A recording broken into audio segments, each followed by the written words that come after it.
I come from Lebanon, and I believe that running can change the world. I know what I have just said is simply not obvious. You know, Lebanon, as a country, has been once destroyed by a long and bloody civil war. Honestly, I don't know why they call it civil war when there is nothing civil about it. With Syria to the north, Israel and Palestine to the south, and our government, even up till this moment, is still fragmented and unstable. For years, the country has been divided between politics and religion.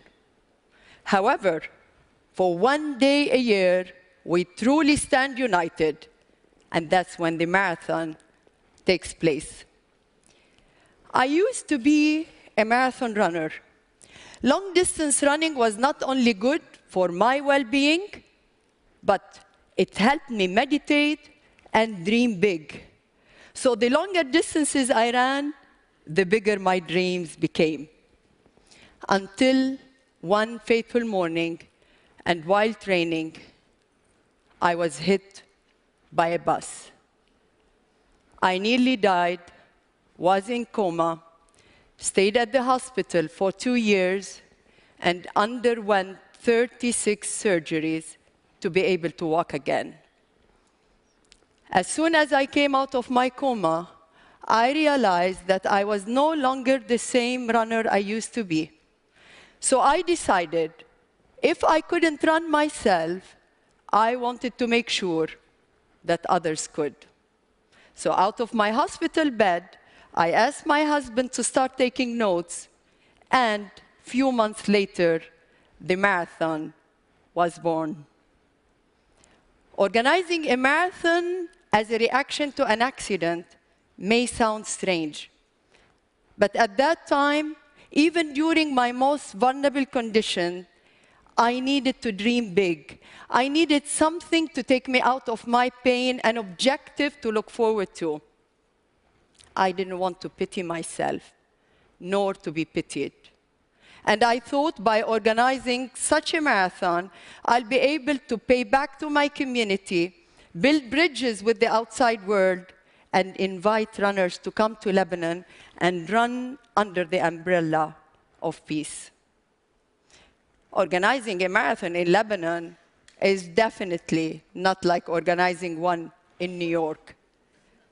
How do you introduce the concept of running to a nation that is constantly at the brink of war? How do you ask those who were once fighting and killing each other to come together and run next to each other? More than that, how do you convince people to run a distance of 26.2 miles at a time they were not even familiar with the word marathon? So we had to start from scratch.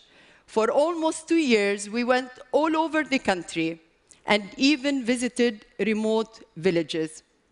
I personally met with people from all walks of life: mayors, NGOs, school children, politicians, militiamen, people from mosques, churches, the president of the country, even housewives. I learned one thing: when you walk the talk, people believe you. Many were touched by my personal story, and they shared their stories in return. It was honesty and transparency that brought us together. We spoke one common language to each other, and that was from one human to another. Once that trust was built, everybody wanted to be part of the marathon to show the world the true color of Lebanon and the Lebanese and their desire to live in peace and harmony. In October 2003, over 6,000 runners from 49 different nationalities came to the start line, all determined. And when the gunfire went off, this time it was a signal to run in harmony for a change. The marathon grew, so did our political problems. But for every disaster we had, the marathon found ways to bring people together. In 2005, our prime minister was assassinated, and the country came to a complete standstill. So we organized a 5-kilometer United We Run campaign. Over 60,000 people came to the start line, all wearing white T-shirts with no political slogans. That was a turning point for the marathon, where people started looking at it as a platform for peace and unity. Between 2006 up to 2009, our country, Lebanon, went through unstable years. Invasions and more assassinations that brought us close to a civil war. The country was divided again, so much that our parliament resigned. We had no president for a year and no prime minister. But we did have a marathon.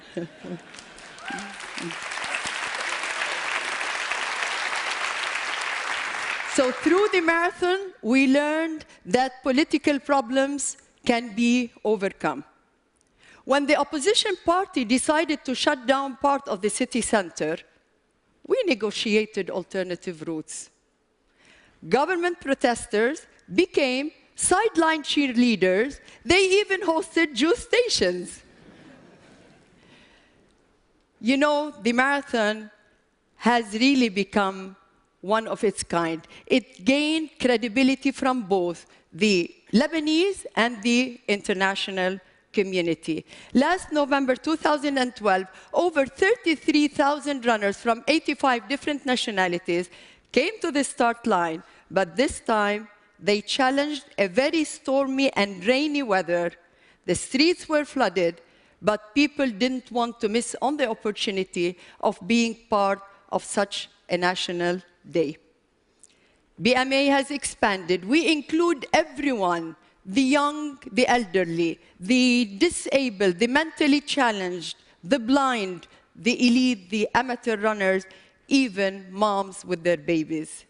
Themes have included runs for the environment, breast cancer, for the love of Lebanon, for peace, or just simply to run. The first annual all-women's and girls' race for empowerment, which is one of its kind in the region, has just taken place only a few weeks ago with 4,512 women, including the First Lady. And this is only the beginning. Thank you.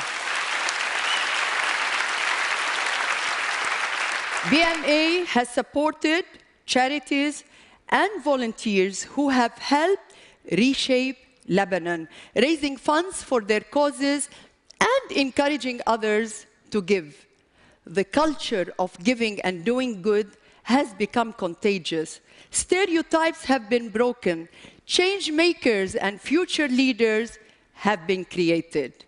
I believe these are the building blocks for future peace.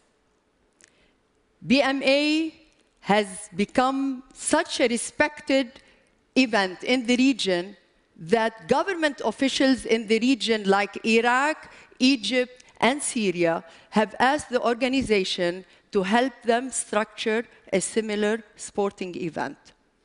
We are now one of the largest running events in the Middle East, but most importantly, it is a platform for hope and cooperation in an ever-fragile and unstable part of the world. From Boston to Beirut, we stand as one.